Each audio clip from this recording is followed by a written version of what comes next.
है ना। तो अब वो समय नहीं है और ना ही वो शक्तियां हैं। तो इसीलिए जो शास्त्रों में लिखा वो तो सही है, पर वो समय बदल गया, इसलिए उसको इंटरप्रेट करना बहुत मुश्किल है। लोग इसको नहीं समझ सकते।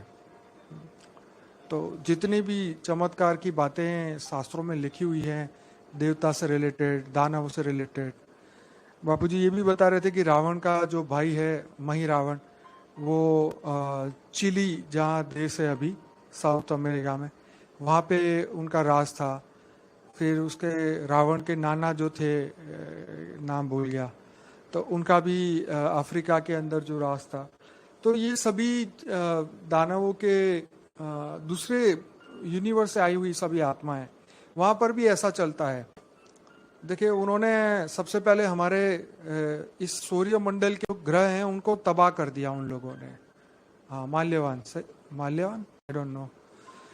तो उन्होंने मंगल को, गुरु को, शनि को, उन सबको बर्बाद कर दिया वो सूक्ष्म जगत की आत्माओं ने। और अब पृथ्वी पे आई है और पृथ्वी पर भी अब यही हाल उन्होंने कर रखा है। तो उनके जो स्वभाव और संस्कार ही ऐसे थे, तो इसकी वजह से उन्होंने, अब चंद्र पर भी तबाही करते ही रहते हैं, फिर भी अभी सनातन आत्माओं का वहाँ पे कुछ राज है, ऐसा बापूजी बता रहे थे, सनातन धर्म की आत्माएं। तो ये दिव्य शक्तियाँ फिर से आत्माएं जब प्राप्त करें तो फिर परिवर्तन हो और एक साथ में पूरा मल्टीवर्स बदले, तब जाके इन चक्र से बाहर निकले। क्योंकि सोलर सिस्टमों के अंदर भी ये आत्माएं ऐसा ही करती है। गैलेक्सियों के अंदर भी आत्माएं एक दूसरी गैलेक्सी को खा जाती है और उसके अंदर समा लेती है, उसकी पावर चूस लेती है। आज भी भूत प्रेतों में भी ये सब चीज़ें चलती रहती है। वो एक दूसरे को अंदर समा लेते हैं, छोटे छोटे बिंदु बना के। बहुत कुछ ऐसा है जो बोलने लायक भी नहीं है। पर एक ही समाधान है, सिर्फ और सिर्फ महापरिवर्तन। इसी के ऊपर हमने फोकस करना है, क्योंकि मल्टीवर्स की इतनी सारी बातें हैं, कई घंटों तक बापूजी तो जब बताते हैं तो बहुत सारी बातें होती हैं। पर अब ये बातें ऐसी है कि अब हमारे सिवाय तो कोई रिलाई भी नहीं कर सकता है, ऐसा है।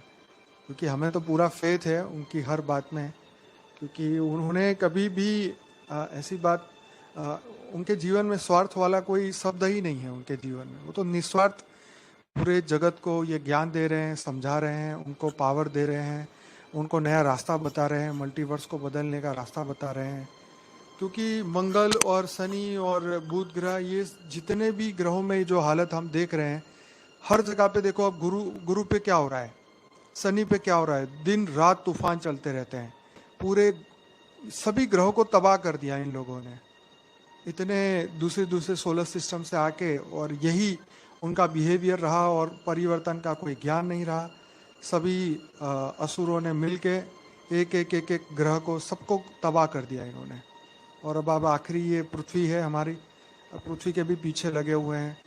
और अब समय आया है परिवर्तन का, क्योंकि अब बेहद का ज्ञान आया है, बेहद की आत्माएं भी आई हैं, परम शक्तियों के साथ आई है, आत्मा स्वरूप के साथ आई है।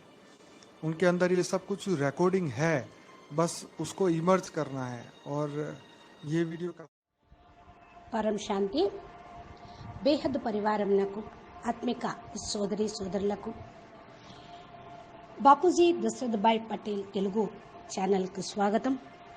ఈరోజు అనంతభాయ్ లైవ్లో ఇచ్చినటువంటి ప్రోగ్రాం బేహద్కే బేహద్ పరం పరం మహానాత్మలకు బేహద్కే బేహద్ పరం పరం మహాశాంతి చెప్తూ ఉన్నారు.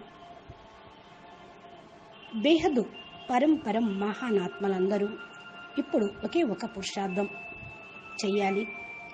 ఆత్మస్వరూపంలో ఉండి బేహద్ పరం మహాశాంతి వైబ్రేషన్ను వ్యాపింపచేయటం. ఇప్పుడు దీన్ని మించినటువంటి పురుషార్థం మరొకటి లేదు. మనం ఇప్పుడు దాదాజీ చరణ స్పర్శతకు అందరం కూడా బాపూజీకి ధన్యవాదాలు చెప్తూ ఉన్నాము. మీరందరూ కూడా కొన్ని విషయాలు తెలుసుకోవాల్సినవి. బ్రహ్మాండంలోనే పరంధామం అనేది ఇప్పుడు చాలా కిక్కిరిసి ఉన్నది. ఇక ఈ బ్రహ్మాండంలోని సూక్ష్మ లోకాలు కూడా చిన్న చిన్న గోళాలలో హైయెస్ట్ డైమెన్షన్ నుంచి వచ్చినటువంటి ఆత్మలు ఉన్నారు. ఇదే కాకుండా వేరే బ్రహ్మాండంలో ఉన్నటువంటి ధామాల్లో కూడా ఇలాగే ఉన్నారు. అన్ని లోకాల్లో కూడా ఋషులు మునులు పూర్తిగా నిండి ఉన్నారు. వేరే గెలాక్సీ నుండి కూడా నలువైపుల నుండి ఈ భూమి మీదకి వస్తూ ఉన్నారు. సూక్ష్మ లోకాల్లో కారణ జగత్తులో కూడా ఉన్నారు. అందుకని మన బ్రహ్మాండం యొక్క బౌండరీ కూడా చాలా కుంచుకుపోతూ ఉంది. చాలా కాలం నుండి ఈ యొక్క మార్పు జరుగుతూ ఉన్నది.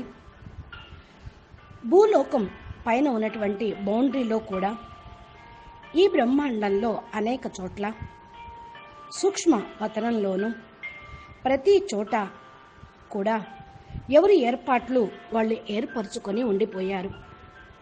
సూక్ష్మ జగత్తులోని అనేక లేయర్స్ లోపల కూడా ఈ ఆట జరుగుతూనే ఉంది.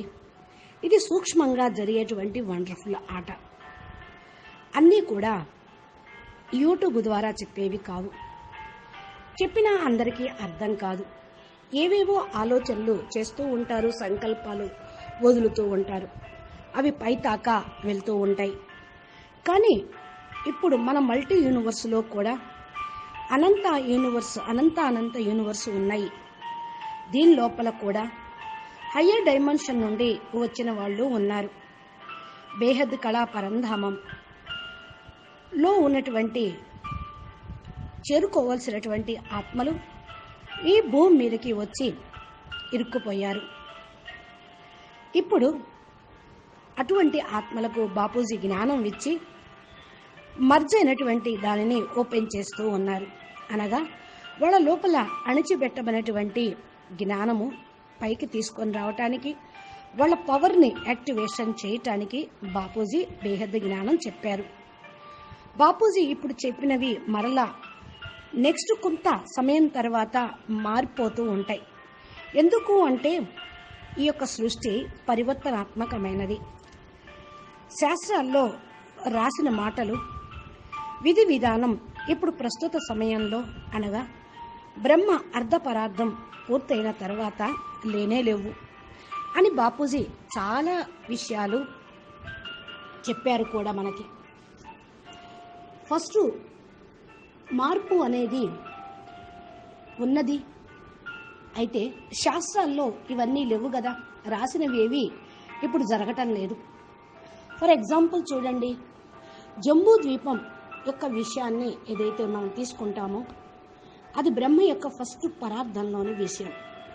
ఆ సమయంలో అది చాలా హైట్గా ఉండేది. ఇంకొక విషయం, దేవతల యొక్క హైట్ చాలా పెద్దగా ఉంటుందని అని కూడా నేను చెప్పాను. అంటే సూక్ష్మ శరీరం యొక్క శక్తి అనుసారంగా వారి యొక్క శరీరం యొక్క ఆకృతిని పెద్దగా చిన్నగా మార్చుకుంటూ ఉంటారు. హనుమంతుడు కూడా తన యొక్క హైట్ని పెంచుకున్నట్లు మనకు రామాయణంలో చెప్తూ ఉంటారు. తక్కువ చేసుకున్నాడు, మళ్ళా ఎక్కువగా చేసుకున్నాడు ఆయన యొక్క బాడీ దేహాన్ని. అంటే దీన్ని లఘుమ గరిమ విద్య అని కూడా అంటారు.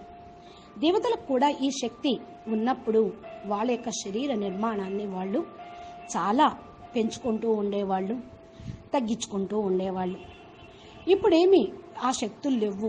ఎందుకంటే దేవతలందరూ కూడా మానవులైపోయారు అని బాపూజీ చెప్పారు. శాస్త్రాల్లో కూడా రాశారు. ఆ టైములో అది కరెక్టే. శాస్త్రాలు రాసిన టైం వేరు, ఇప్పుడు జరుగుతున్న కాలమానం వేరు. సమయం మారుతున్న కొద్దీ దీన్ని వర్ణించటం కూడా చాలా కష్టమే. చెప్పిన ప్రజలు ఎంతవరకు అర్థం చేసుకోగలుగుతారు ఆలోచించండి. ఇకపోతే చమత్కారాల విషయం శాస్త్రాల్లో చాలా రాశారు. ఋషులు మునులు చేసేవాళ్ళు, దేవతలు చేశారు, అంశావతారాలైనటువంటి పరమాత్మలు కూడా చేశారు. ఋషులు మునులు కూడా చేసేవారు అని వర్ణించారు. నెక్స్ట్ ఇంకొకటి, రావణాసుడి యొక్క సోదరుడు రావణుడు సౌత్ అమెరికాలోని చిలీ దేశంలో ఉండేవాడు.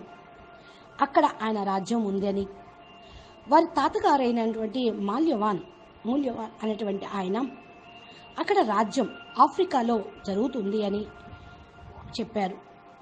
వీళ్ళందరూ కూడా వేరే వేరే యూనివర్స్ నుండి వచ్చినటువంటి ఆత్మలు. వీళ్ళందరూ ఫస్ట్ మన యొక్క సూర్యమండలంలోని గ్రహాలను అణిచిపెట్టేశారు. వీళ్ళు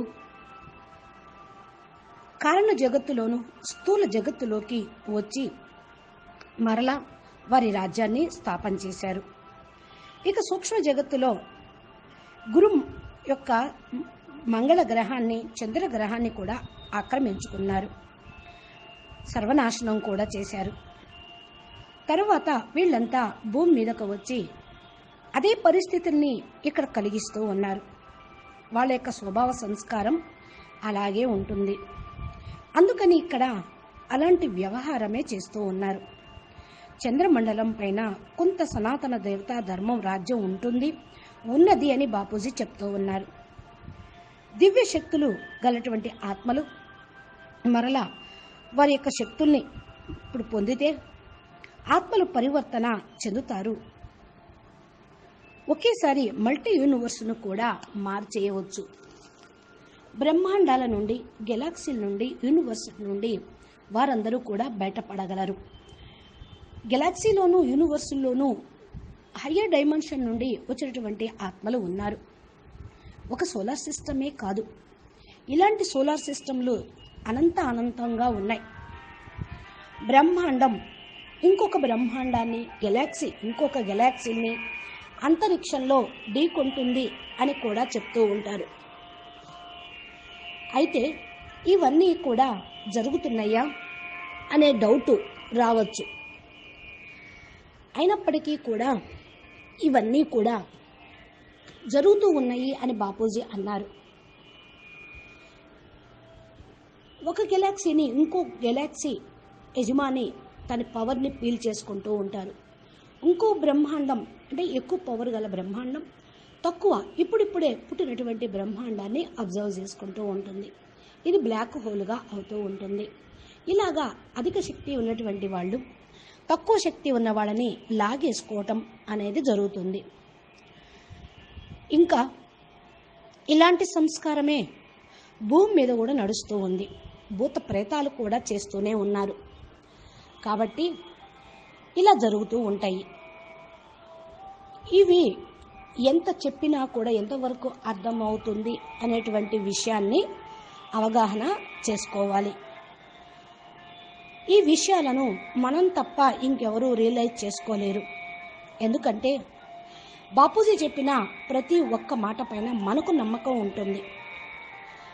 బాపూజీ ఎలాంటి జీవితంలో ఉన్నారో, బాపూజీ యొక్క లైఫ్ హిస్టరీని స్పష్టంగా యథార్థంగా మనం చూసిన వాళ్ళం. ఆయన జీవితంలో ఎప్పటికీ స్వార్థం అనేది లేనే లేదు. బాపూజీ చెప్పే దానిలో ఆయన స్వలాభం కూడా లేనే లేదు. విశ్వ జ్ఞానమును, విశ్వాంతరాల జ్ఞానమును నిస్వార్థంగా ప్రపంచానికి అందిస్తూ ఉన్నారు. ఆయన అవతరణకి ఇదే లక్ష్యం, జ్ఞానాన్ని ఇమర్జ్ చేసి అందరికీ అందించాలి అని.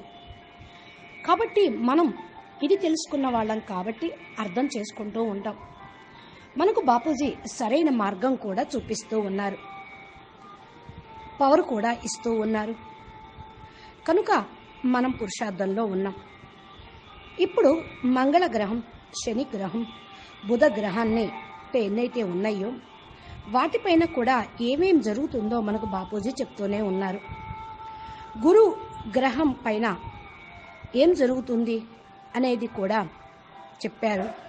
సైన్స్ వాళ్ళు కూడా అంటున్నారు రాత్రింబవళ్ళు అక్కడ తుఫాన్ నడుస్తూ ఉంది అని. అన్ని గ్రహాల్లో కూడా విదేశీ విధర్మీలు, ఆసురీ సంప్రదాయం వాళ్ళు ఆక్రమణలు చేసి దాన్ని పూర్తిగా వశపరుచుకున్నారు. వేరే బ్రహ్మాండాల నుండి వచ్చిన వాళ్లకు ఈ పరివర్తన జ్ఞానం తెలియదు. అధికారం చెయ్యాలనే చూస్తూ ఉంటారు, పవర్ని ప్రత్యక్షం చేసుకుంటూ ఉంటారు. వారి యొక్క పవర్ తోటే అసురులందరూ కూడా కలిసి ఒక గ్రహాన్ని ఆక్రమించేస్తూ ఉంటారు. ఇక మిగిలింది మనం ఉన్నటువంటి భూమియే. దీని వెనకాల వాళ్ళు కూడా ఇప్పటికీ పడుతూనే ఉన్నారు. దీనికోసమే బాపూజీ పరివర్తన జ్ఞానాన్ని మనకు అందిస్తూ ఉన్నారు. ఈ కార్యక్రమం చేసేటువంటి ఆత్మలు కూడా భూమి మీద వచ్చి ఉన్నారు. కానీ వారు సాధారణమైన ఆత్మలైన కారణం వల్ల జ్ఞానం యొక్క రికార్డ్స్ని ఓపెన్ చేసుకోలేకపోతున్నారు. ఇప్పుడు బాపూజీ యొక్క పవర్ తోటి, మార్గదర్శనతోటి బేహద్ ఆత్మలు ఎవరైతే విశ్వ పరివర్తన కోసం, విశ్వ కళ్యాణం కోసం వచ్చారో వారు ఆ రికార్డ్స్ను ఓపెన్ చేసుకుంటారు, అర్థం చేసుకుంటారు, చూసుకోగలుగుతారు. కాబట్టి ఇప్పుడు సమయం కొత్త మార్గాన్ని మనందరికీ చూపిస్తూ ఉంది. దీన్ని బేహద్ పిల్లలైన పరంపరం మహానాత్మలైన వాళ్ళందరూ పట్టుకోవాలి. భూమి పైన కూడా చాలా నెగిటివ్ పేరుకుపోయింది. ప్రతి ఒక్క పరిస్థితుల్లో కూడా మిమ్మల్ని మీరు సేవ్ చేసుకుంటూ ఉండటం ఒక మార్గం.